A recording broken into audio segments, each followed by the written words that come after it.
السلام علیکم میرے پاکستان بہنوں اور بھائیوں، میرے ساتھ بہت ظلم ہوا ہے. میری ویڈیو ضرور دیکھیے گا. میں حجرہ شام کیم کی رہنے والی میٹرک کی اسٹوڈنٹ ہوں اور میرے والد یہاں پہ کرائے پہ مکان پہ رہتے ہیں. ہمارے ساتھ بہت ظلم ہوا ہے. میں کسی کے گھر ٹیوشن جایا کرتی تھی، وہاں پہ ان کے بیٹے نے میرے ساتھ زیادتی کی اور انہوں نے میرے ساتھ زیادتی کی اور میری نازیبا پکس اور ویڈیو بنا لی اور مجھے بلیک میل کرتے رہے کہ اگر تم نے کسی کو بتایا تو ہم اس کو نیٹ پہ وائرل کر دیں گے. میں ان کی منتیں بھی کرتی تھی کہ میری ویڈیو وائرل نہ کریں. آہستہ آہستہ وقت گزرتا گیا. انہوں نے کہا کہ ہم نکاح کر لیں گے.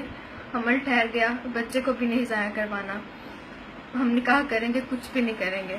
اس کے بعد آہستہ آہستہ میری امی کو پتہ چلا. امی نے مجھے مارا پیٹا، پوچھا کہ کیا مسئلہ ہے، کیا بات ہے، مجھے بتاؤ. میں نے امی کو جب بتایا تو امی نے بھی منتیں کی، میرے پاپا تک نے منتیں کی، سب نے منتیں کی ان کی کہ ان کے ساتھ نکاح کر لو، عزت تو چلی گئی جو جانی تھی. ہمیں کہتے نکاح کریں گے، اب آ کے نکاح پہ بھی مکر گیا کہ نکاح بھی نہیں کرنی اور ویڈیوز بھی نہیں دینی. انہوں نے میری ویڈیو بنائی اور وہ بھی واپس نہیں کی.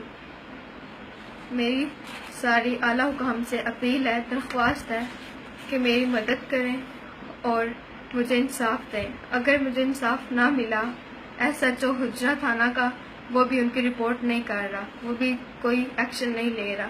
وہ کہہ رہا ہے ان کا بھائی پولیس میں ہے تو میں یہ نئی درخواست نہیں درج کروں گا، میں کچھ بھی نہیں کروں گا. میری اپیل ہے کہ میری مدد کی جائے، میرے ساتھ انصاف ہو.